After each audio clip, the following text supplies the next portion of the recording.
예, 오늘은 요한복음 19장의 말씀을 갖고 죽음은 죽었다, 죽음은 죽었다라고 하는 제목으로 함께 하나님 말씀을 나누도록 하겠습니다. 우리가 성인으로 성장하면서 한두 번쯤은 어렴풋하게 다 들어봤던 한 철학자의 이야기가 있지요. 신은 죽었다. 니체의 말인데 신은 죽었으니 되게 이제 허무한 허무주의를 나타내는 그런 넓게 인용되는 말인데 그 말이 정확히 오늘 본문에서 뒤집어집니다. 신이 죽은 게 아니라 죽음이 죽은 거예요. 죽음은 모든 사람들이 두려워하는 것입니다. 그런데 오늘 본문은 그 죽음, 인간이 가장 두려워하는 그 죽음이 마침내 십자가의 예수 그리스도로 인해서 죽게 되었다고, 그 말을 오늘 우리에게 전해주고 있습니다. 예수님께서 십자가에 달려 돌아가시는 그 시간을 현대의 시간으로 하면 대략 오후 3시쯤이에요. 그리고 예수님이 고난을 받으셨던 시간들을 다 이렇게 더해보면 대략 한 12시간 동안 그 모든 일들을 겪으십니다. 겟세마네 동산에서의 체포, 또 공회에 끌려가서 겪는 심판과 재판, 또 총독 관저로의 이동, 또 총독의 심판, 또 신문, 그 다음에 군병들의 고문과 핍박, 또 십자가에서 못 박히심, 이 모든 사건들이 대략 12시간 동안 이루어집니다. 그러니까 새벽 3시부터 그날 오후 3시까지 그게 다 이루어지는 것이죠.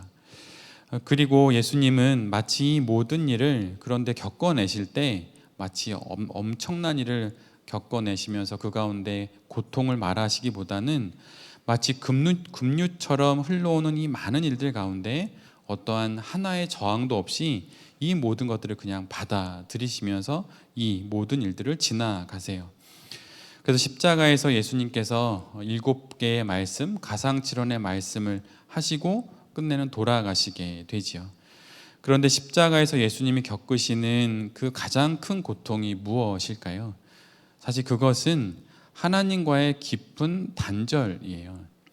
여러분 혹시 누군가의 관계의 끊어짐이 엄청난 고통이라고 하는 것을 겪어보신 적이 있으신가요? 근데 저는 개인적으로 경험해 본 적도 있지만 누군가로부터 그런 이야기를 들어본 적이 있어요. 어느 한 성도님이, 정확하게는 한 목회자셨는데, 그분이 어느 날 하루 밤에 잠을 들었는데 엄청난 두려움에 갑자기 휩싸이게 된 거예요. 그래서 정말 너무 큰 두려움을 갖게 돼서 그 밤을 우여곡절 끝에 지났어요. 그리고 나서 저를 만나서 서로 이야기를 나누는데 그분이 했던 이야기를 다 저하면 딱 이거였어요. 내가 모든 관계로부터 끊어지는 순간을 경험한 것 같았다. 정말 무서웠다. 이런 얘기를 하시더라고요. 근데 우리가 그것을 경험하게 되는 모든 인간이 경험하게 되는 그 단절의 그 순간이 바로 죽음이죠. 그런데 우리 주님 예수 그리스도도 바로 하나님과의 그 단절을 그 순간에 경험하시게 된 것이에요. 그래서 예수님이 십자가에서 겪으신 가장 큰 고통은 바로 죽음으로 상징되는 하나님과의 단절에서 오는 고통이라고 하는 것이죠. 예수님을 믿지 않고 신앙생활을 하지 않고 살아갈 때 예수님과의 관계가 끊어졌다고 하는 그것이 이들에게 어떠한 고통도 주지 않습니다. 오히려 모든 관계의 속박으로부터의 자유처럼 느껴져요. 심지어 신으로부터도 내가 이렇게 얽매이지 않는다는 생각을 가져서 하나님을 믿지 않고 살아가는 그 삶이 너무 자유하게 느껴집니다. 근데 그것이 사실은 자유가 아니라 뒤집어 봤을 때 모든 것으로부터 완전히 끊어진 단절이라는 것을 경험하는 순간이 있는데 그것이 바로 죽음을 직면할 때라고 하는 거예요. 근데 지금 예수님께서 바로 그것을 십자가 위에서 경험하시고 있어요. 그래서 성경은 우리에게 이렇게 이야기합니다. 죄인이란 어떤 윤리적이고 도덕적인 그런 잘못을 저지른 사람이 죄인이 아니라 하나님과의 관계에서 완전히 단절된 사람을 죄인이라고 말하는 거예요. 그러기에 모든 죄인을 대신하여서 죽으시는 예수 그리스도의 그 대속의 죽음, 대신 속해 주신다는 거예요. 값을 대신 치러 주신다는 게 대속입니다. 근데 그 대속의 죽음도 당연히 하나님과의 단절을 수반할 수밖에 없어요. 하나님과의 단절이 예수님의 죽음 안에 포함되어야만 하나님으로부터 단절된 모든 죄인들의 그 죄를 예수님의 죽음이 대신할 수 있기 때문이에요.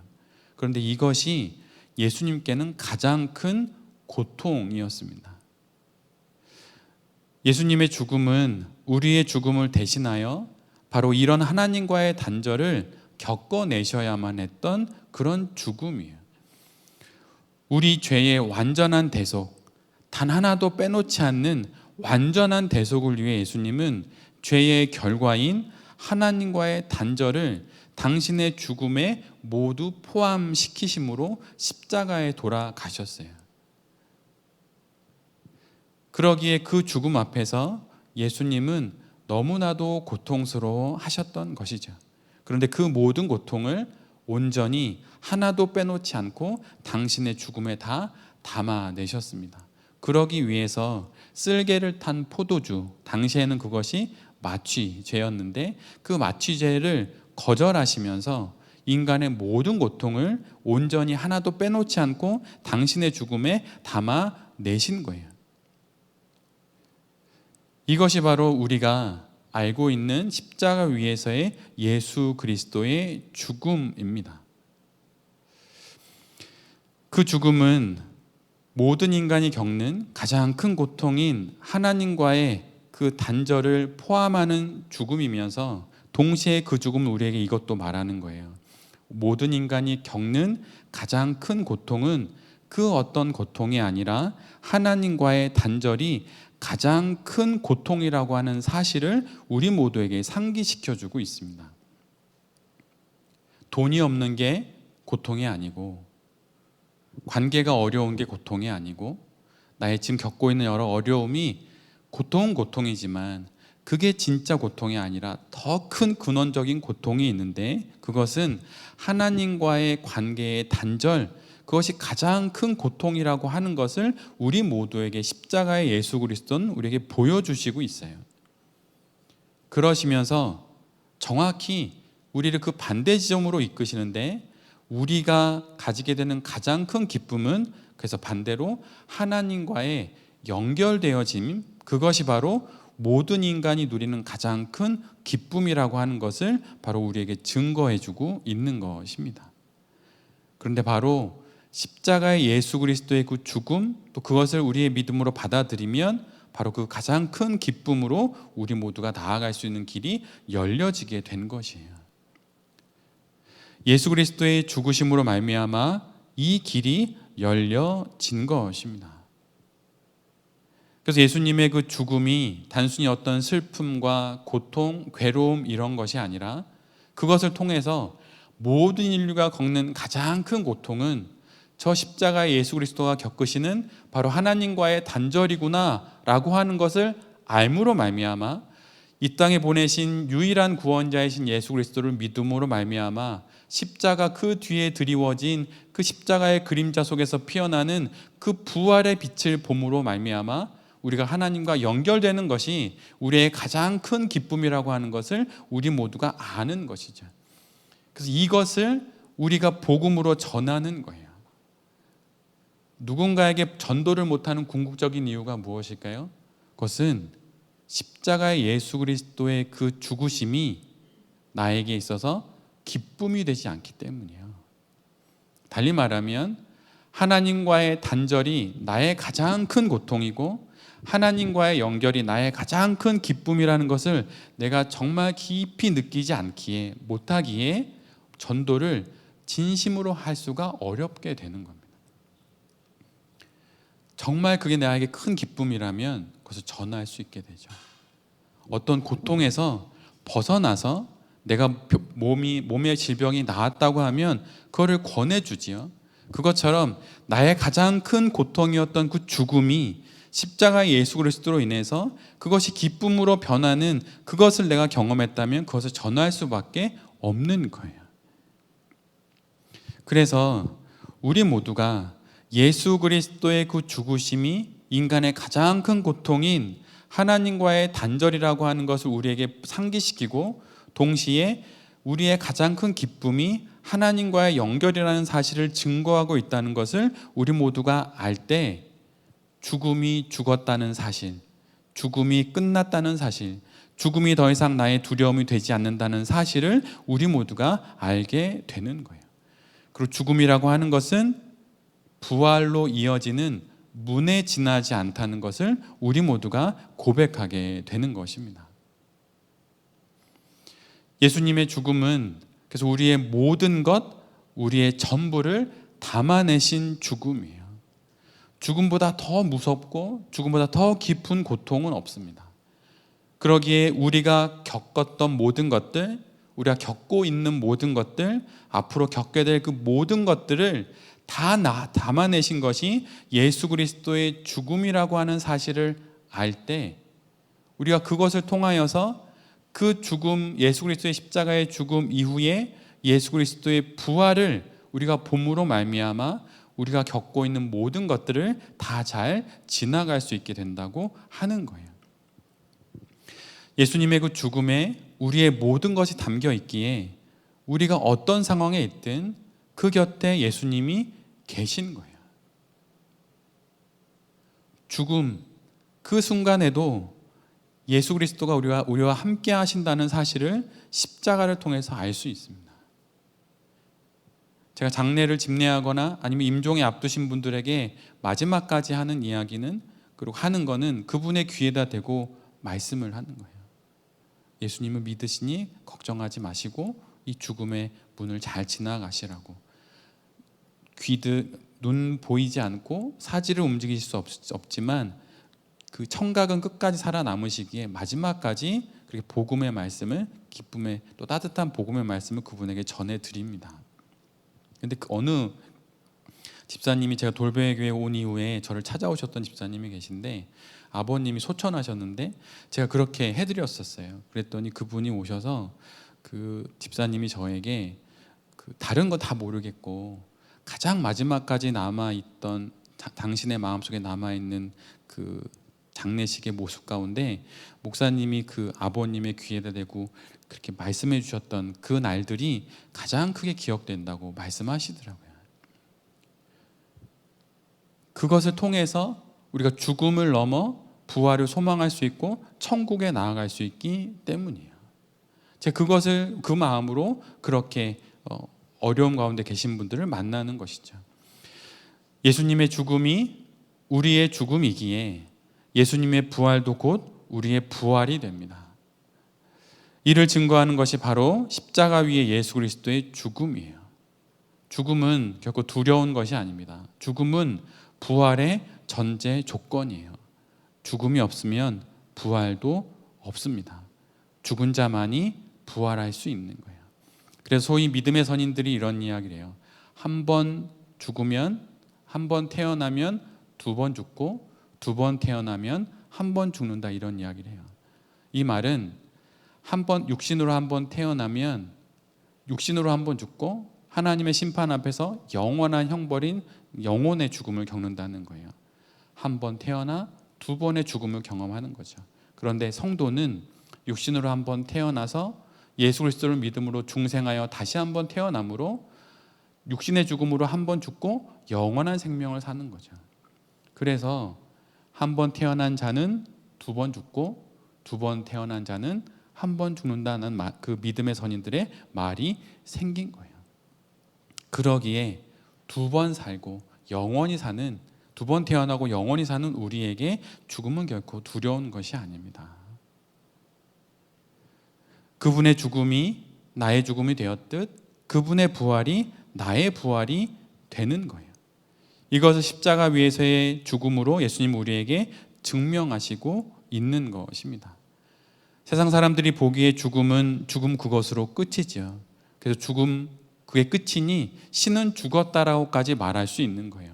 근데 우리는 십자가에서 죽음이 죽었다 말하기에 우리는 죽음을 넘어 영원한 삶을 소망할 수 있는 성도가 된 것이죠. 그래서 두려워하지 않는 것입니다. 고통이 없다고 말하는 게 아니에요. 두려워하지 않는 거예요. 소망을 갖고 그 길을 지나가는 거죠. 지난주 중에 어떤 책을 보다가 어떤 한 분의 마지막 임종 자리에서 들었던 한 문장을 그 저자가 적어 두었어요.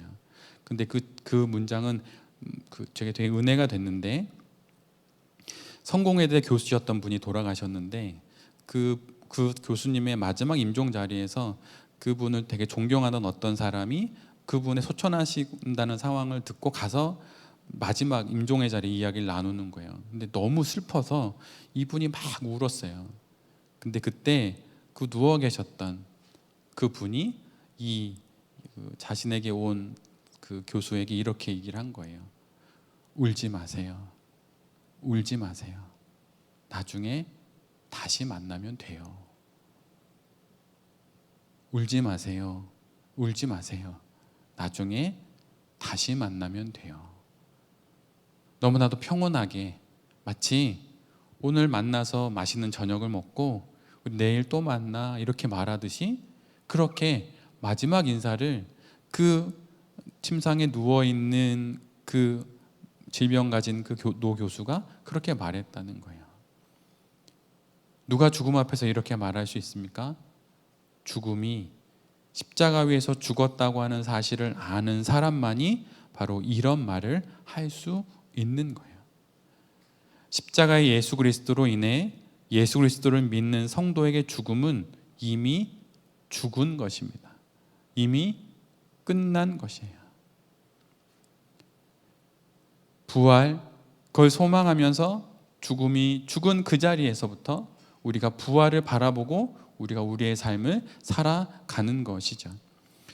고린도전서 15장 55절에 이런 말씀이 있어요. 죽음아, 너의 승리가 어디 있느냐? 죽음아, 너의 독침이 어디 있느냐? 누가 이런 말을 할 수 있습니까? 오직 죽음이 십자가 위에서 죽었다고 하는 사실을 알아서 그러한 삶을 살아 마침내 단 한 번의 죽음에 이르게 된 그 사람만이 죽음아, 너의 승리가 어디 있느냐? 죽음아, 너의 독침이 어디 있느냐라고 말할 수 있는 거예요. 히브리서 2장에 보면 이런 말씀이 있습니다. 그도 또한 같은 모양으로, 예수님을 말하는 거예요. 그도 또한 같은 모양으로 혈과 육을 함께 지니심은 죽음을 통하여 죽음의 세력을 잡은 자 곧 마귀를 멸하시며 또 죽기를 무서워함으로 한평생 매여 종로로 타는 모든 자들을 놓아주려 하심이니. 예수 그리스도께서 십자가에 달려 돌아가심은 그 죽으심을 통하여서 죽음의 세력을 잡고 있는 자, 그 자를 멸하시기 위해서 십자가에 달려 돌아가셨다고 하는 거예요. 그분의 성육신과 그분의 십자가의 죽으심이 바로 그 마귀, 죽음의 권세들을 멸하시기 위해, 죽음은 죽었다고 말씀하시기 위해 이 땅에 오셨고, 또한 죽음을 두려워하는 모든 이들에게, 죽음의 종로로 타는 모든 이들에게 자유를 주기 위해서 그렇게 오셨다고 말씀해 주시는 거예요.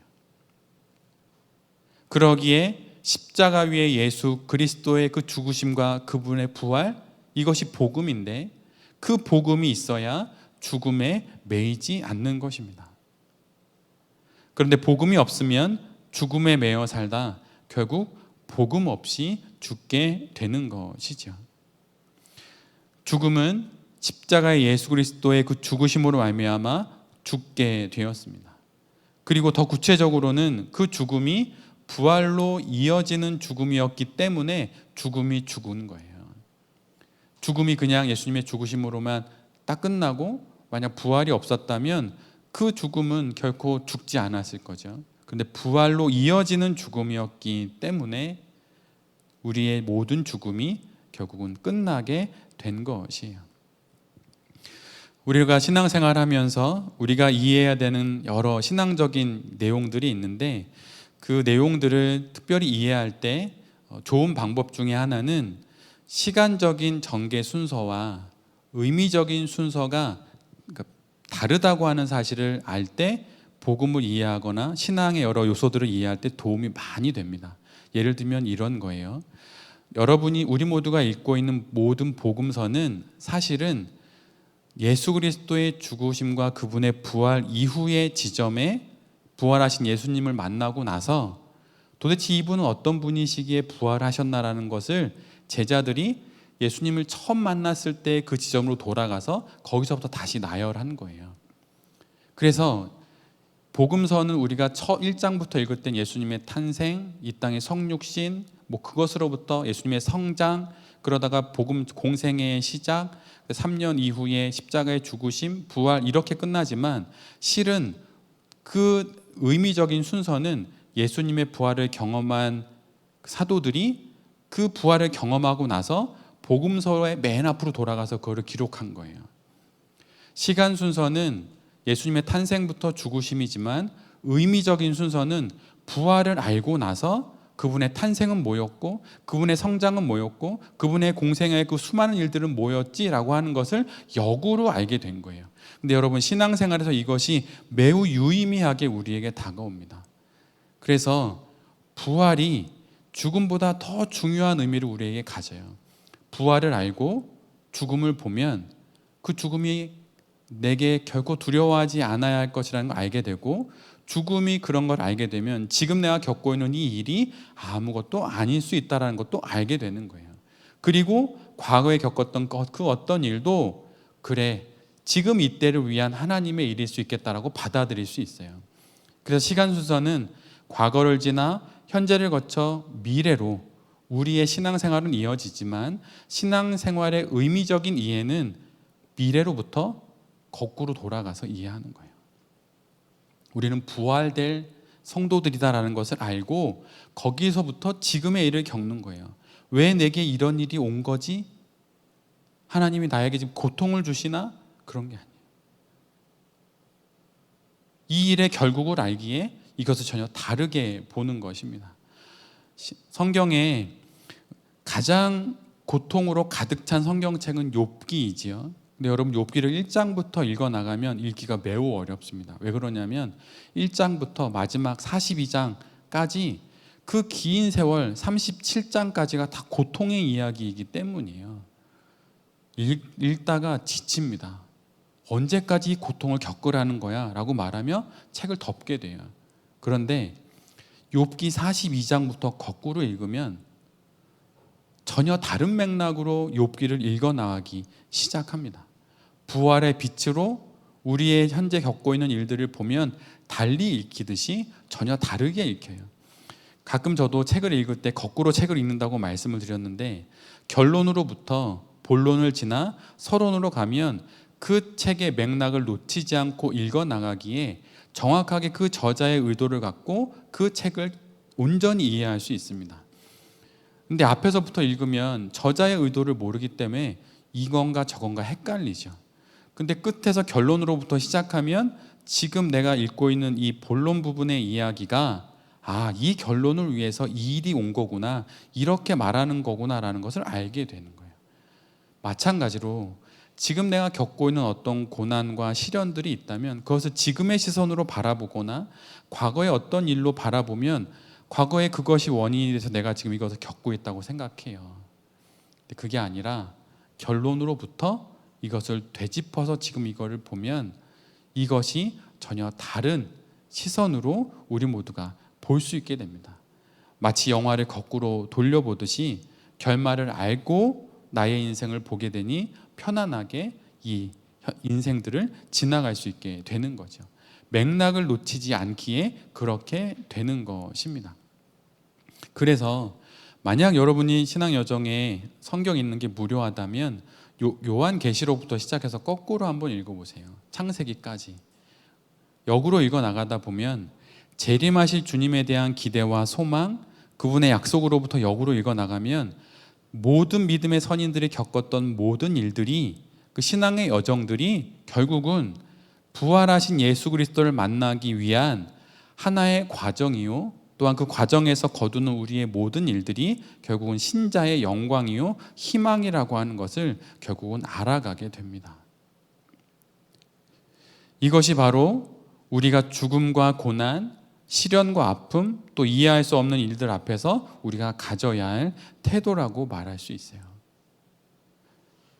고난이 최종적 결론에 도달하기 위한 그 여정에 우리에게 잠시 잠깐 주어졌다고 하는 것, 그것을 우리가 알 수 있고, 또 이것이 세상의 가장 큰 고난이요, 달리 말하면 고난의 끝판왕이라고 할 수 있는 그 죽음마저 이기신 예수 그리스도의 이기심으로 말미암아 우리가 이 세상을 잘 지나갈 수 있다는 것을 알아가게 되는 것입니다. 신앙생활의 다른 말은 복음, 그리스도의 죽음을 자신의 죽음으로 알고 살아가는 거예요.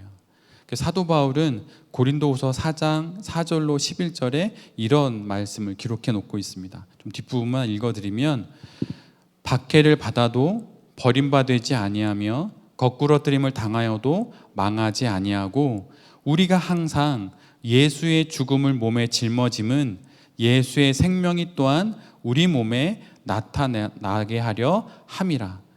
우리 살아있는 자가 항상 예수를 위하여 죽음에 넘겨짐은 예수의 생명이 또한 우리 죽을 육체에 나타나게 하려 함이라. 사도 바울은 예수님의 죽음을 자신의 몸에 짊어짐으로 그리스도 예수의 생명이 자신의 몸에 분명히 나타나게 하는 삶을 살아가고 있다고 말하고 있어요. 죽음을 짊어지고 사는데 거기에서 생명이 나타난다고 말합니다. 엄청난 반전이죠. 근데 주님이 우리의 삶에서 지금 이런 일을 하고 계신 거예요. 십자가의 예수 그리스도의 그 죽음을 우리의 영혼의 눈으로 응시하고 뚜렷이 바라볼 때, 그 죽음이 나의 죽음을 끝낸 죽음이라고 하는 것, 또 그 죽음이 부활로 이어짐으로 말미암아 나도 예수 그리스도와 같이 부활하여서 영원히 살 것이라고 하는 것을 십자가의 예수 그리스도의 죽음을 통해서 우리 모두가 보게 되는 것입니다. 사도 바울이 앞에서 읽어드린 본문에서 예수님의 죽음을 몸에 짊어진다고 하는 그 표현은 관을 매는 사람을 가리켜요. 상여를 매는 사람들, 그런 전형적인 언어를 그대로 사용하고 있습니다. 즉 예수 그리스도의 죽음을 우리의 일상의 삶 속에서 마치 어깨에 관을 매는 사람처럼 그렇게 몸과 마음으로 또한 영혼으로 살아내야 한다고 하는 것이죠.